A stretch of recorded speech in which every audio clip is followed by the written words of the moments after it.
استاد محترم ڈاکٹر عزیز ابن الحسن کی اجازت سے ایک خاکہ نما مضمون ہے پیش کرنا چاہوں گا۔ عنوان ہے چراغ ایک ہے اور دو گھروں میں جلتا ہے۔ بات ہے 14-15 سال ادھر کی۔ لاہور کی روشن صبحوں میں سے ایک روشن صبح تھی۔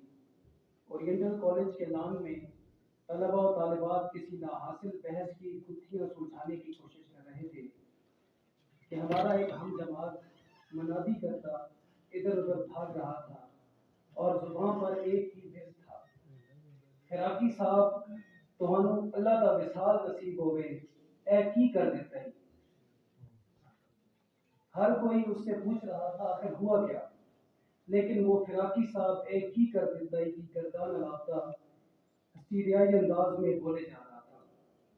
پتہ چلا کہ ستم ظریف طلبہ و طالبات جو ڈاکٹر ناصر عباس نیر کی جدید تھیوریوں اور فراقی صاحب کی اقبالیت کے گھائل تھے، ابھی جانوری کے خواہش مند ہی تھے کہ تحسین فراقی صاحب جو صدر شعبہ تھے، انہوں نے ڈاکٹر عزیز ابن الحسن کو شعبہ اردو میں شامل کر کے ہمارا تنقید کا استاد مقرر کر دیا۔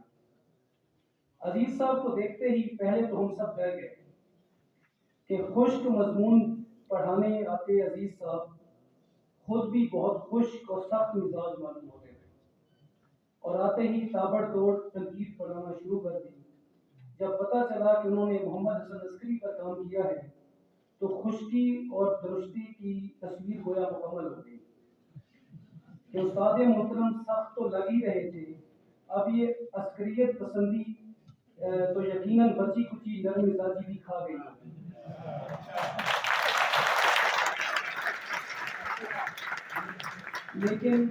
لیکن کسے خبر تھی کہ جسے ہم عزیز مصر سمجھ رہے تھے وہ عزیز اصل نکلے گا۔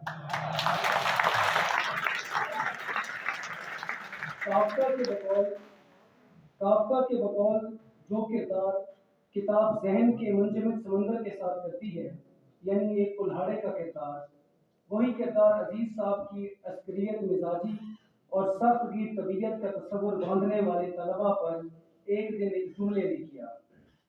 جب عزیز صاحب نے تنقید پڑھاتے پڑھاتے اچانک پوچھا، آپ لوگوں نے کوشکی چکرورتی کو سنا ہے؟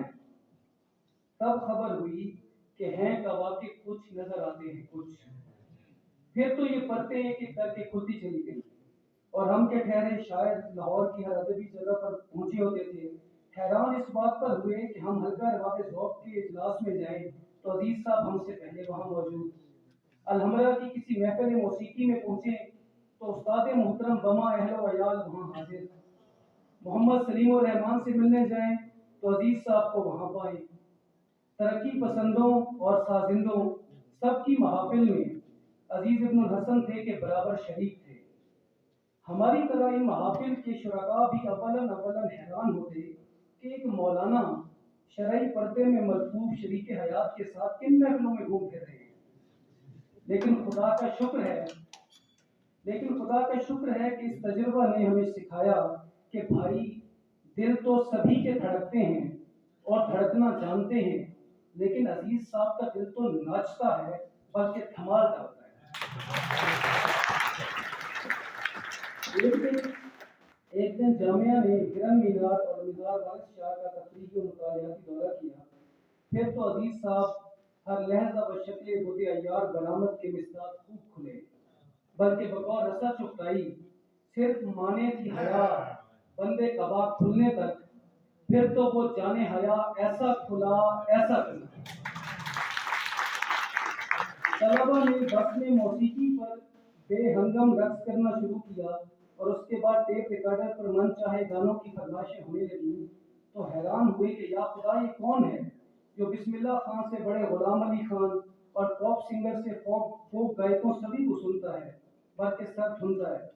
پھر وارث شاہ کے مزار پر گودی شاہ سے جب تمام اساتذہ اور طلبہ نے ہیر سنی تو وہاں عزیز صاحب کیمرہ تھامے سب ریکارڈ کر رہے تھے، تو ہماری سوچ کے منجمد اور بخیلے سمندر میں کلہاڑے کا کام ان کے کن رس ہونے نے تو ادا کیا ہی تھا، تصویر کشی نے تو اسے پاش پاش کر دیا۔ تبھی ہم حیران تھے کہ ڈاکٹر ضیاء الحسن جو کائنات کی ہر کجی کا ذمہ دار جرنیلوں اور مولویوں کو سمجھتے ہیں، ان کی ایک داڑھی والے عسکری پسند سے دوستی کیسے ہو سکتی ہے؟ عزیز صاحب دور سے دہکتے انگارے جیسے دکھتے تو ضرور تھے، لیکن ان کے تلمس سے احساس ہوا کہ وہ تو بیر بہودی کی طرح مخملی اور گداز طبیعت کے حامل ہیں۔ ہمارے اردو کے ادبا اور اردو مدرسین کا یہ کمزور پہلو رہا ہے کہ ان کا مطالعہ یا تو نہ ہونے کے برابر ہوتا ہے یا کلاسیک اور نصابی ضرورتوں تک محدود ہوتا ہے۔ عزیز صاحب ان محدود چند اساتذہ میں شامل ہیں کہ ادبیات شرق و غرب کے سمندروں کے پیراک ہیں۔ بات فارسی شعر سے ہوتی ہوئی ایلیٹ تک، ایلیٹ سے ارسطو، فاروقی سے اقبال، پھر عسکری، پھر ایڈورڈ سعید، پھر این میری شمل سے حافظ تک، گویا طلبہ خود کو پنگ پونگ کی گیند کی طرح شرق و غرب میں آتا اور جاتا محسوس کرتے ہیں۔ علم و ادب کا یہ چراغ پہلے اورینٹل کالج پنجاب یونیورسٹی میں جلا، اس کے بعد بین الاقوامی اسلامی یونیورسٹی نے اس چراغ سے فیض حاصل کیا، اور یوں یہ چراغ دو گھروں میں جلا۔ اب اس چراغ سے کئی چراغ جل کر خود روشنی پھیلا رہے ہیں۔ ہمیں یہ اعزاز حاصل ہے کہ ہم ان دونوں گھروں میں اس چراغ کے پروانے رہے ہیں۔ ہم عزیز صاحب کے ایم اے، ایم فل اور پی ایچ ڈی تینوں میں شاگرد رہے، وہ الگ بات کہ ہم ان کی توقعات پوری نہیں کر پائے۔ دوسرا اعزاز یہ کہ ہم ان خوش نصیبوں میں شامل ہیں کہ جن کا نام ان کی تحریر کا بھی حصہ بنا جو محمد سلیم الرحمان کے بارے میں لکھی گئی۔ جہاں تک بات یہ ہے کہ استاد محترم پڑھاتے کیسے ہیں، اس سے سقراط کے